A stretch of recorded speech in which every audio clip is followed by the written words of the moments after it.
वैजापूरच्या मनेगावमध्ये विजेचा शॉक लागून शाळेतील क्लार्कचा मृत्यू झालाय। सुभाष शिवाजी साळुंके असं मृत व्यक्तीचं नाव असून सुभाष साळुंके हे मनेगाव येथील मनुबाई विद्यालयामध्ये क्लार्क म्हणून कार्यरत होते।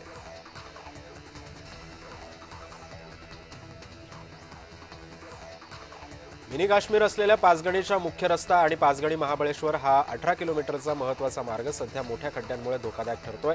महाबळेश्वर पर्यटन महोत्सवाच्या पार्श्वभूमीवरती करोडो रुपयांचा खर्च करून सुद्धा तयार केलेला हा रस्ता आज पुन्हा एकदा खड्ड्यात गेलाय।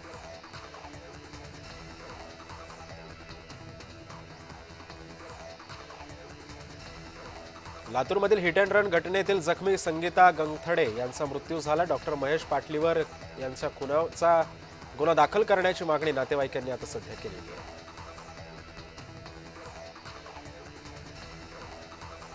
सोलापूर जिल्ह्यातील अनेक साखर कारखान्यांकडे थकीत ऊस बिलं आहेत, तरी सुद्धा त्यांच्यावरती आरसीसी ची कारवाई न झाल्यानं रयत क्रांती शेतकरी संघटना आक्रमक झाली आहे। त्यांनी प्रादेशिक सहसंचालक साखर कार्यालयामध्ये ठिय्या आंदोलन केलं आहे।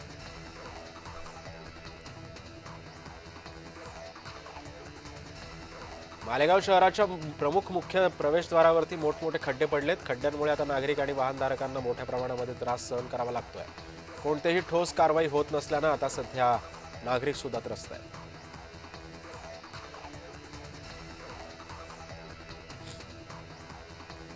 चिपळूणमधील पिंपळी कॅनॉल इथे तिहेरी भीषण अपघात झालाय। भरधाव चारचाकीनं रिक्षाला धडक दिली असून अपघातामध्ये 5 जण जागीच ठार झाले। चांदवड तालुक्यातील वडबारी परिसरामध्ये मोबाईलची रेंज नसल्यानं शेतकऱ्यांनी तहसील कार्यालयावरती आंदोलन केले। तहसील कार्यालयामध्ये निवेदन देत उपोषण सुरू करण्यात आलंय।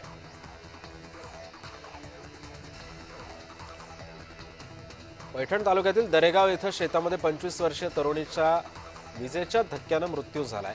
लक्ष्मी सखाराम मैद असं या मृत महिलेचं नाव आहे।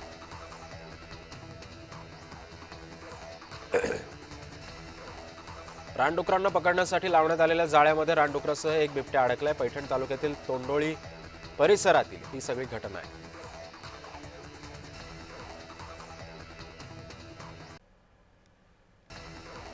जन्माष्टमीच्या रात्री अज्ञात चोरट्यांनी 3 घरांची कुलूप तोडून घरातील रोख रक्कम आणि दागिने असा मुद्देमाल लंपास केला। चोरी करताना चोरटे सीसीटीव्हीत कैद झालेले आहे। या घटनेमुळे परिसरात भीतीचं वातावरण निर्माण झालंय। गोबरवाही पोलीस या प्रकरणाचा पुढील तपास करतायत।